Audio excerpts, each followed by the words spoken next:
Federal, states and local government councils share 990.189 billion for the month of December 2022. 15% of low-income countries already in debt distress, says International Monetary Fund, IMF. And oil prices extend gains on optimism over China's fuel demand recovery. This is Business Express on the network service of the NTA, and we are reaching you from Abuja, the nation's capital. I am Benny Adams, your guide.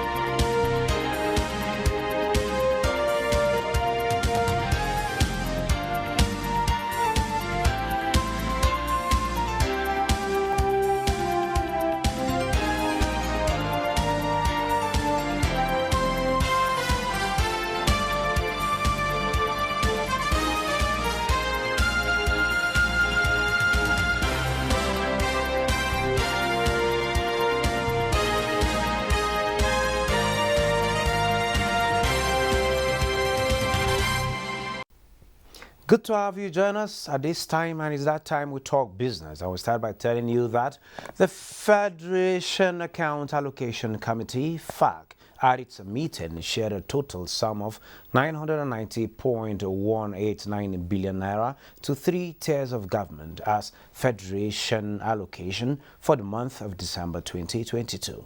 From this stated amount, inclusive of gross statutory revenue, value-added tax, exchange gain, and electronic money transfer levies, the federal government received 375.306 billion, the states received 299.557 billion, the local government councils got 221.807 billion, while the oil producing states received 93.519 billion naira as a derivation, 13% of mineral revenue inclusive. The communique issued by the Federation Account Allocation Committee at the end of the meeting indicated that the gross revenue available from the value-added tax for December 2022 was 250.512 billion naira, which was an increase distributed in the preceding month. From this month, the sum of 7.215 billion was allocated to NEDC project and the sum of 10.020 billion naira to cost of collection to FIRS and NCS, remaining the sum of 233.277 billion naira, which was distributed as follows. Federal government got 34.992 billion. The state received 116.639 billion. Local government councils got 81.647 billion naira. The State of Israel says it has concluded plans to allow direct flight from Nigeria to Tel Aviv. This is expected to commence in March this year. Let's join Musa Baba Aliu for details from Jerusalem. Israel, a country of less than 10 million people, is sitting on 250,000 hectares. As small as the country is, it is ranked the world's fastest growing tourist destination, and Nigerians are among the millions of people that visit the country annually for religious, business, and tourism purposes. In spite of this, the bilateral trade between Nigeria and Israel remains low. However, the Deputy Director General African Department of Israel Foreign Affairs says the expected direct flights from Nigeria will further boost trade between the two countries. Right? We are looking forward, and I think that with this new line of direct flights that is going to take passengers from both Abuja and Lagos, it's going to serve not only Nigeria and Nigerians. I believe that it is going to serve also some of the neighbors. Nigeria will also benefit from various development programs of Israel, from agriculture to renewable energy and education. Now, wearing a well-tailored cloth made from homegrown cotton is a desire of players in the cotton value chain. This is as the country's textile lint recorded a whopping 64 million in foreign exchange through the support of the Central Bank of Nigeria and Kobora's program. This desire is being expressed at the ongoing First Nigeria International Cotton Summit and Expo 2023 holding in Abuja. Bosede Abel reports. In the 1980s and 1990s, Nigeria had one of Africa's largest textile industry, with more than 180 textile mills, employing close to 450,000 workers and contributing in excess of 25% of the workforce in the manufacturing sector.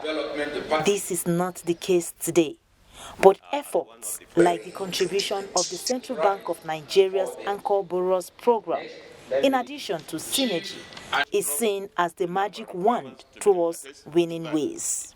The Nigerian economy has enormous potential to become the hub of African trade, with the largest market in West Africa of over 200 million people. The theme of this event, which is revamping the cotton value chain, is apt, as it would stimulate more interest and attention in cotton as a product. These cotton products will have to be reintroduced and made fashionable for people to start buying them again. The unveiling and display of these uniforms is evident to the fact that stakeholders are walking the talk and believe that robust implementation of Executive Order 003 will go a long way in expanding production. We must continue to bring the CTG sector to the forefront of the thoughts of our leaders and ourselves, even as industry players. So yes, there's been some improvements. Conversations on the way forward with stakeholders across the continent continues.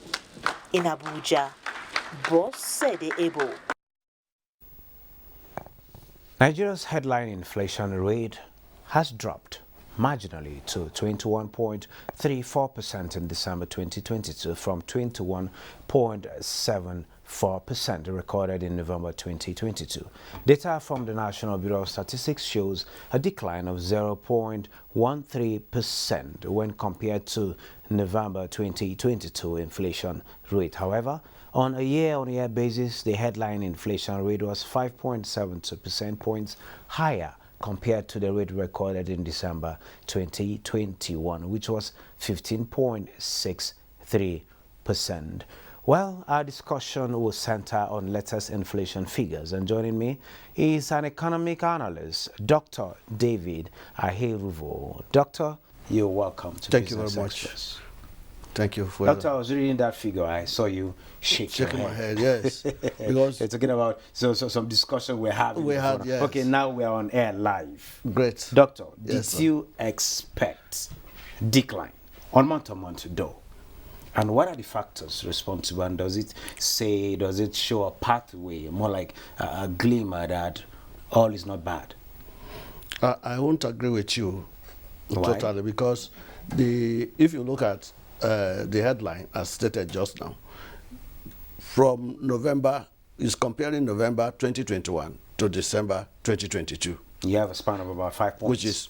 Which is 0.13 decline. That's on month-to-month. On month-on-month. But on year-to-year, you discover that December 2021 is 21 point something percent, while the December 2022 is 25 point something percent, which of course it shows an increase of 5 point something percent. That's so what which I one was will referring to. Yes, which one will you accept now? Is it the year-to-year basis or the month-to-month basis? Because A journey of 1,000 miles begins with a step. Yeah, I agree with you quite all right. What we are just trying to paint now is that since it has declined in November, we hope that January it will decline too, isn't it? That is more like the first decline in 11 months. Don't you think that's a way to go? Don't you think that is progress? Don't you think that is also indicative that while other global economies are looking at, as predicted by the International Monetary Fund, we are looking at major economies, developed economies, going into recession, possible recession this year. And if you're following conversations at the World Economic Forum in Davos now, conversations are surrounding this. Yes. Are we insulated in Nigeria with what we have seen with these figures? We are not. I think there We are is- not. We are not insulated. Okay, why? From the economic problem of the world. We are not insulated because, as it is now, whatever happened, we are import-dependent economy. Okay. If in the economy of the external, if the external economy has a problem, and we are importing their goods, we import their inflation certainly. Most definitely. Most But so while, yes. now, the difference we have now that we are rejoicing about, 0.13%, is nothing to write home about. One thing will just come, one of the indices will just come up and wipe it away. So what do you think So should be done to ensure that this improvement is not just, this drop shouldn't be marginal, but should be wider in scope? Good. That is where I want to speak a little. Okay. Now, we have central bank that should control, that is the head of monetary policies. We're expecting the next MPC in a few days. Exactly. So they are the one that should be responsible for controlling of inflation. The politicians, the federal governments, they have the physical space. That is budgetary and other things. They have that physical space. So they pump in money, but it is for the central bank to control it. And one of the methods that should have been very, very effective in controlling this inflation is this cashless policy. And people are kicking against it for just no reason, because they don't know the implication. Let me tell you some few impact this cashless economy will have made. Now, in the first place, it should have controlled inflation, because inflation is defined as much money pursuing few goods. And if much money is pursuing few goods, it means that by the time you withdraw some money, the velocity will slow down. And once the velocity slows down, the inflation will go out. Well, we're expecting at the end of this month, on the 31st, we're expecting some of these policies you're mentioning to really come into full force, talking about the new Naira notes. Not just the new Naira note. If the new Naira note come and it is stocked out and people are hoarding it and it's not in the banking system as before, as the old Naira note, it will still be the same thing. But not much has been printed. That's the differential. No, if you don't allow cashless policy to work, the new the design Naira note, the new design Naira note will not be able to have effect, the desired effect. But we're making progress in the digital economy. If you make the cashless policy effective, and people are not holding more than they needed, the economic principle of holding money or holding cash. Okay, speak to Nigerians. Speak to Nigerians the economic on the need. Speak to Nigerians on the need to support these cashless policies without opposing it. Yeah. And talk to us about the advantages. What do we stand to gain at the short run and at the long run? Yes, what we stand to gain are many. But let me just give you a few. Okay. First, it will control inflation, as you said. Okay. Number two, it reduces the wrong use of money. The wrong use of money in the sense that it will reduce bribery and corruption. It will reduce the use of money to for assassins, funding terrorism, and what you have, many other criminal events. Now, it will also come to effect that if you reduce the money outside, there will be more money in the banking sector. And the more money in the banking sector will now be able to be lent to the productive sector. And when it is lended to the productive sector will bring in goods that will improve the GDP. And once the GDP is improved, the economy is definitely improved. Now, it also helps the CBN to take account of course, it will create accountability. Because if I'm giving you 100,000 naira now, and I send it through my electronic system, I'll be able to trace it. You can't deny it. But if it is cash to hand, you can deny it. And I will not have any evidence. So it gives room for accountability. It also gives us to have some confidence from the external economy, we'll be able to reduce the gap between the forex and the naira. And that being the case, because the major part of this inflation was caused by importation. Because naira is being used, volumes of naira is being spent on dollar. What is happening to the productive sector of the economy? Talking about manufacturing, since the advent of the coronavirus, there's been a lot of credit been given to manufacturing, not just those related to health. We're talking about the MSMEs and the medium-scale enterprises, particularly in the production of goods and services, goods, consumable goods. What's the impact of such funding to this sector? And following where we are today in terms of reducing inflation, talking about, yes, the CBN is implementing policies to ensure that they mop up liquidity and all of that. So what is happening to that chunk of money that has been given to manufacturing sector? Are you saying the effects of production? Yeah, the effects, the money given to manufacturers, if they are properly used. The money's been properly used? Well, are you seeing it in the pricing of commodities in the market? Well, it is not having effect on the economy as at now, because I will tell you that a lot of things are still being imported. I mean, over 70% of our goods and needs are on importation. That's the truth of the matter. But the fact is that if there is an enlarged funding from CBN and the banks, if the people will return this money from the safety tanks, from the overhead tanks to the bank, and the bank has enough money to lend to productive sector, then the productive sector will gradually improve, expand, and cut off importation. Still talking about this inflation thing, it's not just a Nigerian thing, it's a global phenomenon. Exactly. But it's expected that countries like Nigeria should have better shocks, shock absorbers to absorb all of this when they come into place. Ghana is not left out. Ghana turned in 50% of inflation. Looking forward into the year and with the expectations that MPC will make decisions that will reflect these changes, what are your expectations going into the year? Well, if we allow the CBN to do its work, and you start harassing people, the governor, the I don't think anybody's harassing anybody.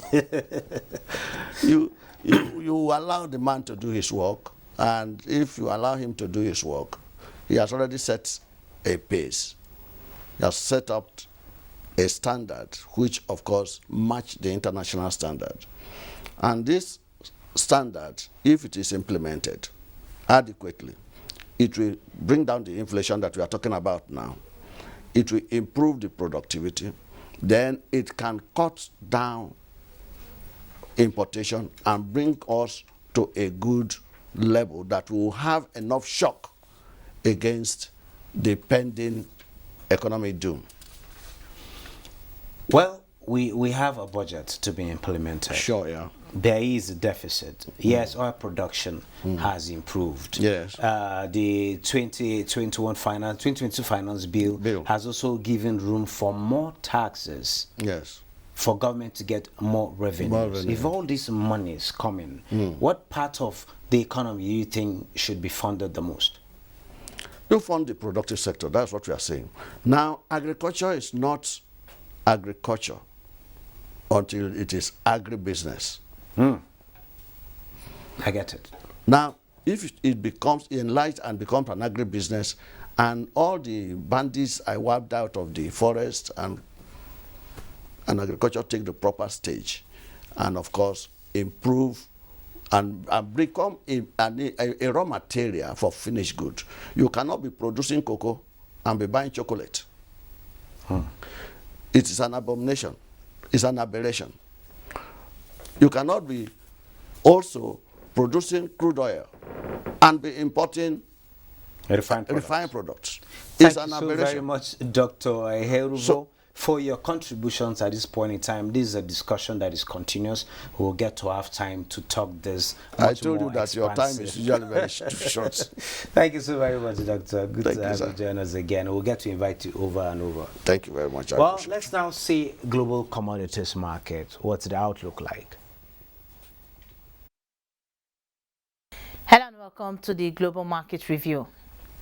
The World Economic Forum's annual meeting in Davos says it sees the world rocked by high inflation amid the war in Ukraine. This, however, set the tone for the global market for Wednesday. European markets were mixed Wednesday as uncertainty persisted on the economic outlook. CAC rose 0.06%, FTSE 0.01%, while DAX dipped 0.07%. Asia shares traded mostly higher on Wednesday, even as the Bank of Japan announced no change to its yield curve control policy. Japan's Nikkei 225 jumped 2.50% to close at 26,791.12, leading gains in the region. Hong Kong's Hang Seng Index inched up 0.47% across 21,678, while the Shanghai Composite also topped 3,224.41. U.S. stock futures were little changed as the corporate earnings season rolled on. Futures tied to the Dow Jones Industrial Average dipped 0.01%, while the S&P 500 rose 0.10% and the Nasdaq Composite also appreciated 0.13%. Africa's stocks closed mostly on the bearish lane. Tunisia, Nairobi, Namibia traded negative, while South Africa's JSE Africa Top 40 appreciated 0.75%. Ghana's GSE Composite remained unchanged. That's the Global Market Review. I am Boss Sede Abel. Okay, thank you, Bosede, with that global update. Now we look back home where the stock market in Nigeria closed Wednesday on a negative note, cancelling Tuesday's gains. The NGX All-Share Index depreciated to 52,618.51 basis points. Market capitalization dropped to 28.658 trillion naira, 217.9 million shares exchanged hands by investors on the floor of the exchange, valued at 4.471 billion naira in 3,377 deals. The financial services industry topped the activity chart, with Starling and Zenith Bank leading in terms of volume. At this point, let's take a trip to the commodities market.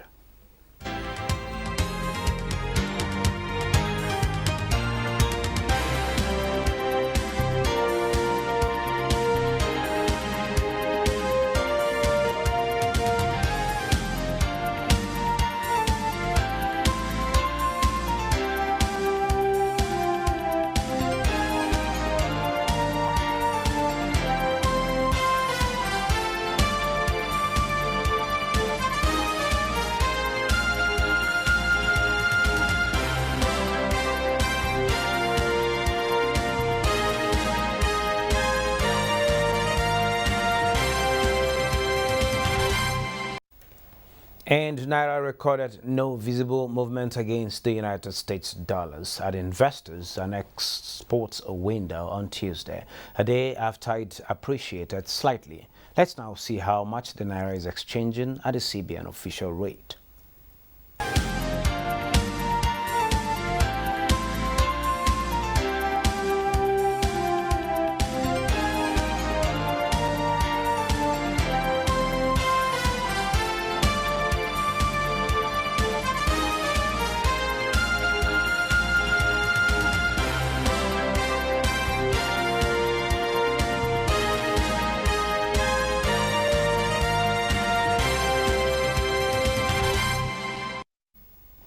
This is where we end this episode of the program. Don't forget, you can access all previous episodes on YouTube. Please join us again on Thursday at 9:30 a.m. for another package.